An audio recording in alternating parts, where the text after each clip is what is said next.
Jangan lupa subscribe, like, comment, and share video ini.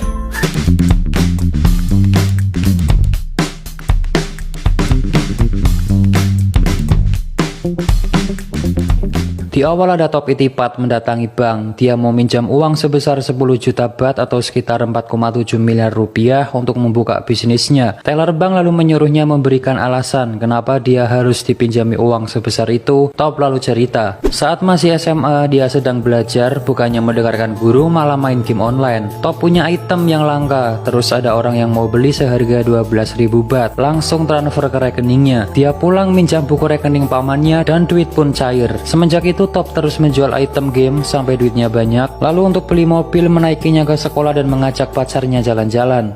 Pulang ke rumah, orang tua Top memarahinya, dapat uang dari mana, dituduh ikut taruhan bola. Top menjelaskan semua itu dari hasil ngegame. Orang tuanya nggak percaya dan ibunya meminta Top belajar saja, nggak usah aneh-aneh. Tapi Top bodo amat terus main game sampai lulus sekolah. Dia melihat hasil tes masuk universitas negeri tapi nggak lolos. Tanpa ada rasa sedih atau kecewa, langsung lanjut main game lagi.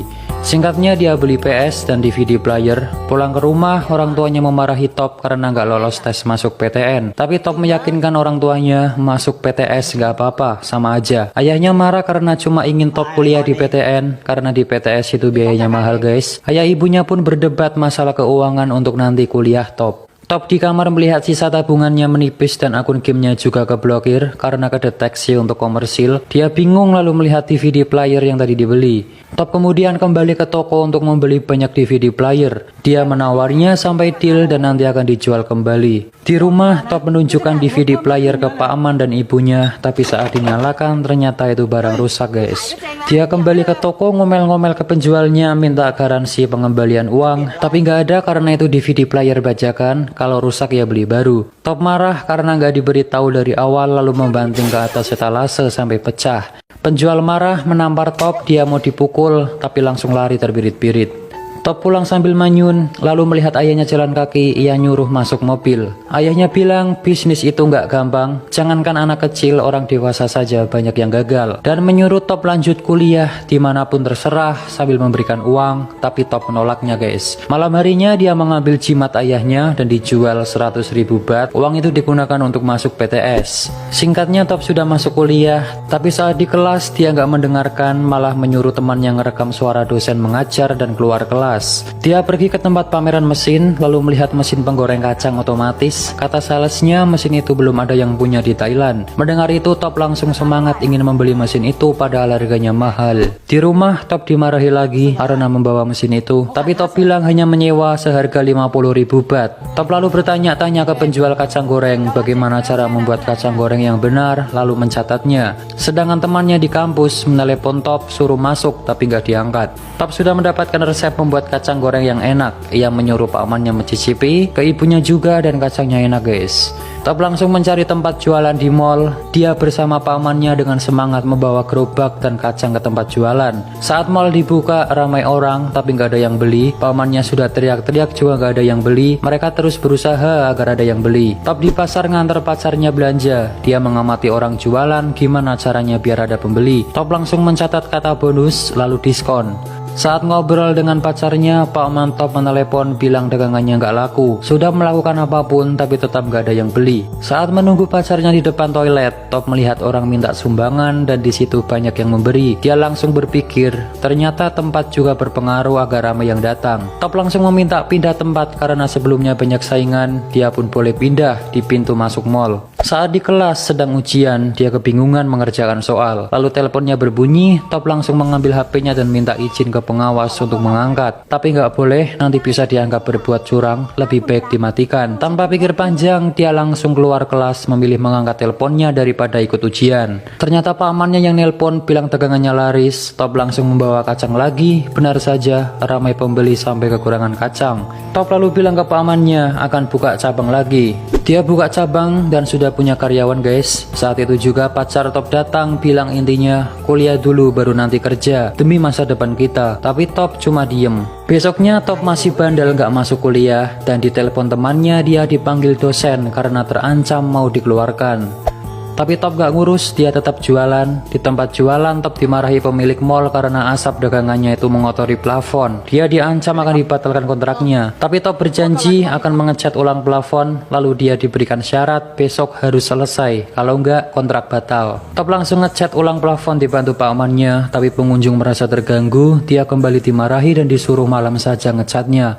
Malam harinya Top kembali ngecat, sekarang dibantu ibunya. Satpam datang bilang mall mau ditutup. Top bilang sedikit lagi, si satpam masih nggak boleh, sudah waktunya tutup, nanti bisa kena sanksi. Top langsung ngambil uang untuk nyuap si satpam. Satpam menatap ibu Top dan menyuruh anaknya diajari kejujuran serta tanggung jawab. Uang dikembalikan lalu menyuruhnya segera pergi. Top jalan keluar sambil marah karena target pekerjaannya nggak tercapai. Ibunya pun menenangkan sambil bilang ikut saja ibu ke Cina. Karena orang tuanya Top mau pindah ke Cina dan mulai hidup baru guys. Mendengar itu Top tambah marah karena nggak diajak bicara sebelumnya. Top bilang nanti pasti bisa, cuma butuh waktu untuk bangkit. Ibunya nangis dan Top kembali meyakinkan akan berusaha keras untuk membantu keluarga. Besoknya Top foto untuk paspor, tapi dia nggak fokus, melamun, dan saat mau difoto dia milih pergi. Dia menemui orang tuanya, bilang nggak bisa ikut ke Cina. Mau tetap di sini, akan bekerja keras dan berjanji akan mengembalikan orang tuanya ke Thailand. Dia pamitan sama ibunya dan ayah Top berkata, kita harus mengawali semuanya, jaga diri baik-baik, ayah sayang kamu, lalu pergi. Top langsung semangat bergegas kembali ke mall untuk mengecat plafon. Tapi Top dihadapkan kabar buruk lagi guys, beberapa dagangannya dihentikan karena masalah yang sama. Di rumah Top termenung pusing, di depan ada tetangga yang gosip, ia ke gerbang ternyata ada surat pemberitahuan penyitaan rumah. Surat diambil dan dibuang. Saat jalan Top bertemu pacarnya sambil marah mendorong Top sampai jatuh. Dia marah karena Top gak pernah menghubunginya lagi. Top langsung meluk pacarnya.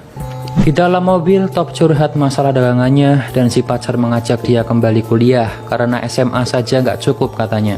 Si pacar lalu memberikan rumput laut kering yang belinya itu jauh, belum banyak dijual di sekitar. Top lalu memakannya, terasa enak dan langsung punya ide. Dia menemui profesor ahli pangan, menanyakan gimana caranya agar rumput laut tetap kering dan gak basi. Dia pun diajari pengemasan yang baik, pakai mesin vakum sehingga oksigen keluar dan lain-lain. Top lalu menjual mesin goreng kacang otomatis dan membeli banyak rumput laut mentah. Rumput laut coba digoreng tapi gak enak, terus dicoba tapi masih tetap pahit, sampai habis banyak tapi tetap belum enak juga.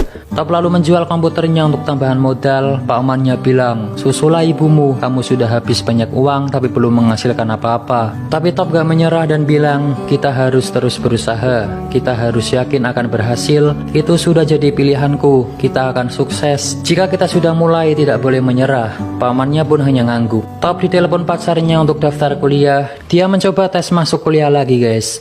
Malam harinya Top pulang, hujan besar membawa masuk rumput laut mentah. Saat di dalam merasa ada yang aneh. Top memanggil pamannya tapi nggak ada jawaban. Dia pergi ke belakang dan ternyata pamannya sudah tergeletak bersimbah darah. Top langsung membawa pamannya pergi dan rumput lautnya kehujanan guys. Di rumah sakit Top bersedih karena satu-satunya orang yang selalu membantunya nggak sadarkan diri. Siangnya Top kembali menggoreng rumput laut tapi masih nggak enak. Terus dicoba masih saja nggak enak sampai di kardus habis. Dia lalu melihat rumput laut yang semalam kehujanan, mencoba menggorengnya dan dicicipi. Rupanya kali ini rasanya enak nggak pahit. Penyebabnya adalah ada embun di dalam bungkus karena semalam kehujanan guys. Pamannya sudah baikan. Top lalu menyuruh mencoba rumput laut hasil gorengannya. Dan ya, rumput laut jadi lebih enak dan gurih. Mereka kembali jualan di mall tapi sekarang ganti jualan rumput laut dan yang beli ramai. Melihat dagangannya ramai, Top menulis 1 juta baht per tahun dan bilang nggak sulit. Ibu Top menelepon menanyakan kabarnya. Lalu ayahnya juga ingin mengajak Top nyusul ke Cina. Dia sudah disiapkan universitas di sana. Top lalu tanya berapa hutang ayahnya dan ternyata jumlahnya 40 juta baht atau sekitar 12 miliar rupiah. Top mendengar itu pun shock. Kembali ke rumah, ternyata di gerbang sudah terpasang tulisan rumah ini dalam proses penyitaan bank. Top lemas, nggak percaya kejadian yang menimpa keluarganya. Sambil sedih, dia membersihkan foto keluarga, lalu melihat ada wadah obat di balik foto orang tuanya. Ternyata itu obat tidur, dia pun tambah sedih. Top lalu memutar kembali suara dosennya waktu itu direkam. Isinya itu tentang motivasi. Jika kau berpikir kaya, maka kau akan kaya. Jika kau berpikir sukses, maka kau akan sukses, gitu intinya. Diulang-ulang terus. Sambil dengerin itu, Top ke 7-Eleven beli camilan. Saat jalan keluar, dia melihat ada 2 7-Eleven. langsung punya ide masuk ke dalam, minta nomor telepon kantor pusat. Di rumah dengan semangat, Top langsung menanyakan gimana caranya menjual produk di 7-Eleven. Top langsung ke kantor 7-Eleven, dia menunggu giliran dipanggil. Di sebelahnya ada orang yang juga akan memperkenalkan produk. Top melihatnya dan kembali punya ide. Di toilet dia langsung latihan seperti orang tadi. Top kembali menunggu sampai orang tadi sudah selesai, dan ternyata direktur ada rapat. Dia kembali disuruh menunggu lagi. Top menunggu sampai sore, direktur pun datang. Dia diberikan kartu nama dan disuruh meninggalkan produk. Nanti akan dicek karena direktur masih ada rapat. Tapi Top minta 10 menit saja untuk menjelaskan produknya. Produk diberikan ternyata belum layak dijual guys, karena kemasannya kebesaran dan kurang menarik, harganya juga kemahalan. Produknya ditolak. Top kembali ke rumah sambil lesu, ada pacarnya menunggu. Dia marah karena waktu itu Top cuma daftar kuliah tapi aslinya nggak masuk. Pacarnya pun menasihatinya harus kuliah, itu keinginan orang tua. Jadi pacarnya ini sangat ingin Top kuliah, kalau nggak kuliah nggak akan sukses gitu intinya guys. Si pacar juga bilang jika butuh uang dia bisa minta orang tuanya untuk bantu.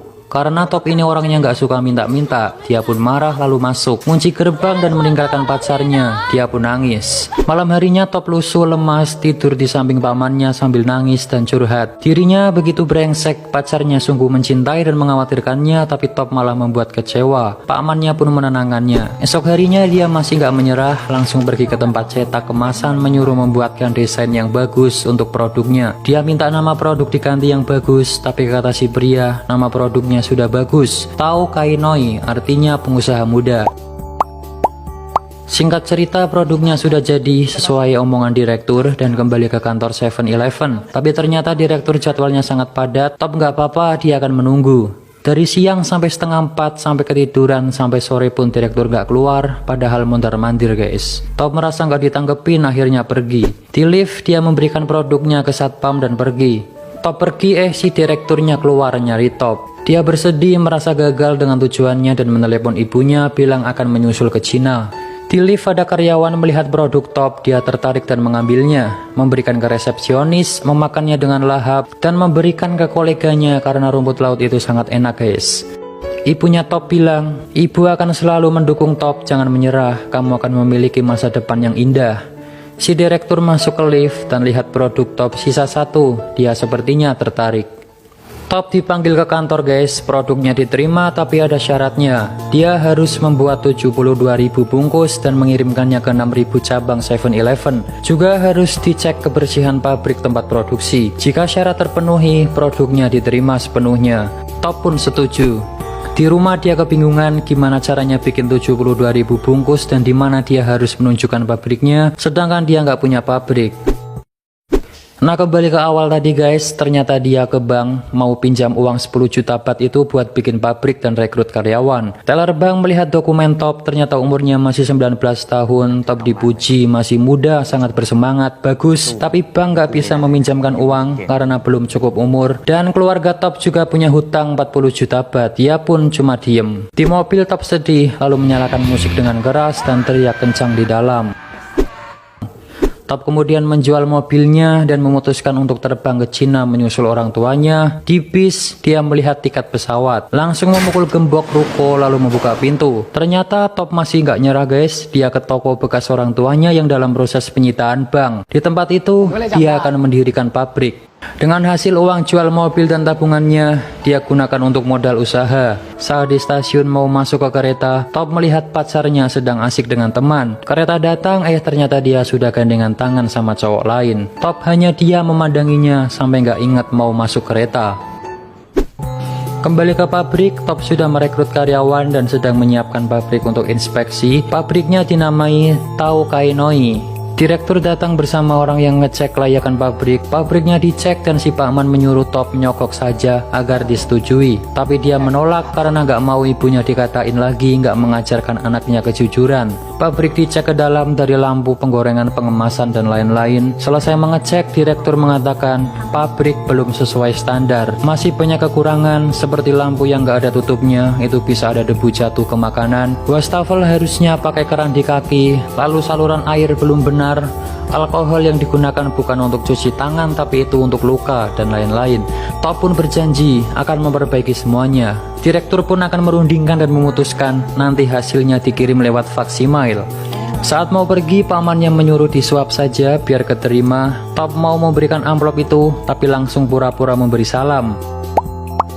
Singkatnya semua sudah diperbaiki, dari pekerja, rumput laut, lampu, wastafel, pengemasan, dan lain-lain. Mesin faksimiler pun berbunyi, dan itu surat dari kantor, tapi suratnya nggak sempurna karena printer habis tintanya. Dia pun menerawang keluar, dilihat-lihat, diterawang-terawang, diraba, ada tulisan gede sendiri terlihat, disetujui. Melihat itu, Top pun senang. Target 72.000 bungkus sudah terpenuhi, semua orang bergegas memasukkan ke truk untuk dikirim ke distributor. Top langsung memeluk pakmannya dan berterima kasih sambil bilang sudah menghabiskan apapun yang dimiliki. Jika ini gagal, kita nggak punya apa-apa lagi. Top akan kuliah dan nggak keras kepala lagi. Dia langsung bergegas masuk truk.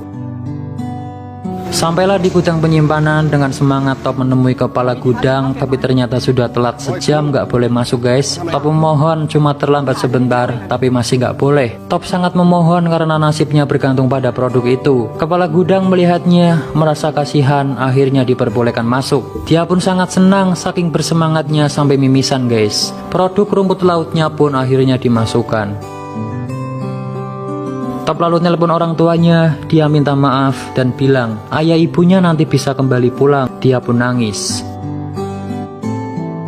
Dijelaskan 2 tahun setelah kerja sama dengan 7-Eleven, Top bisa melunasi hutang ayahnya 40 juta baht dan bisa kembali menempati rumah bersama orang tuanya. Setelah 2 tahun, Top kembali ke bank mengajukan suntikan modal. Dia pun menunjukkan rencananya membangun pabrik yang besar. Dijelaskan saat ini tahun 2010, Top memiliki 2.500 karyawan, mengirim produknya ke 6.000 cabang 7-Eleven, mengekspor camilan rumput lautnya ke 27 negara di dunia. Top juga sudah memiliki perkebunan rumput laut di Korea Selatan. Pendapatan Top tahun 2010 sebesar 1.500 juta baht atau 450 miliar rupiah. Saat ini Top berusia 26 tahun. Top sudah sukses guys. Dia bareng pakmannya naik pesawat, main game, senyum-senyum, dan ada kutipan motivasi. Jangan patah semangat walau apapun yang terjadi. Jika menyerah maka habislah sudah. Top itipat. Dan cerita pun selesai.